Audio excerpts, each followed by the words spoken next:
जैसा कि हमने पहले बताया था कि हम शिवरात्रि पर तिलोत्तमा अप्सरा की साधना देने जा रहे हैं, सबसे पहले एक बात स्पष्ट कर दें कि कोई भी साधना बिना जाप शक्ति, गुरु के आशीर्वाद और पूर्ण समर्पण के कभी सिद्ध नहीं होती।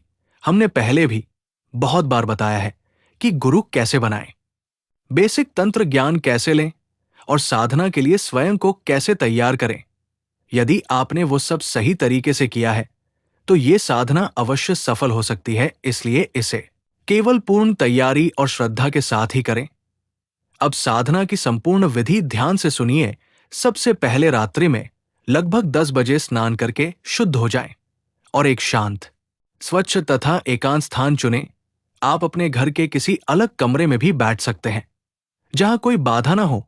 इसके बाद लाल या सफेद वस्त्र धारण करें और शरीर पर गुलाब का इत्र अवश्य लगाएं।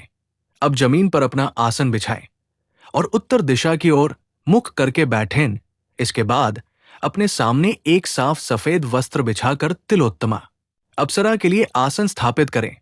यदि संभव हो तो वहां तिलोत्तमा अप्सरा का चित्र या यंत्र भी रखें।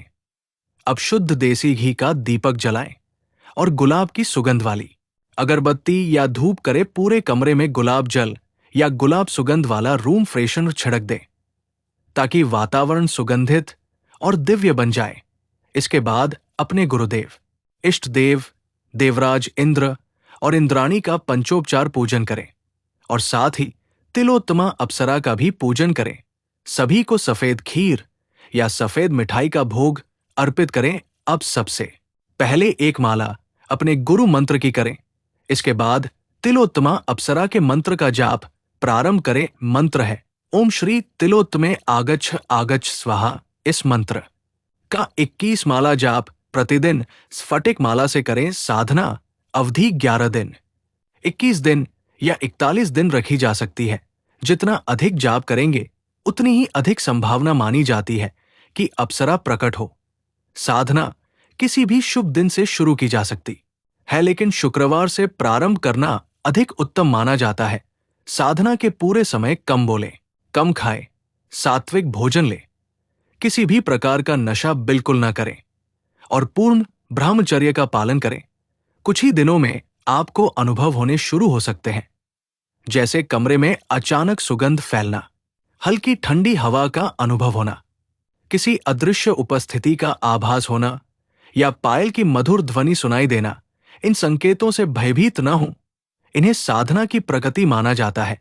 इस अप्सरा को आप बहन, प्रेमिका या पत्नी रूप में सिद्ध कर सकते हैं, लेकिन ये संकल्प आपको साधना शुरू करने से पहले ही स्पष्ट रूप से लेना होगा कि आप किस रूप में सिद्ध करना चाहते हैं। यदि संभव हो तो इस साधना को बिना गुरु के न करें, और यदि आपका कोई गुरु नहीं है तो अपने इष्ट देव को गुरु मानकर उनसे आज्ञा और संरक्षण अवश्य प्राप्त करें। यदि साधना से संबंधित कोई प्रश्न हो तो आप हमारे इंस्टाग्राम पर कमेंट करके पूछ सकते हैं।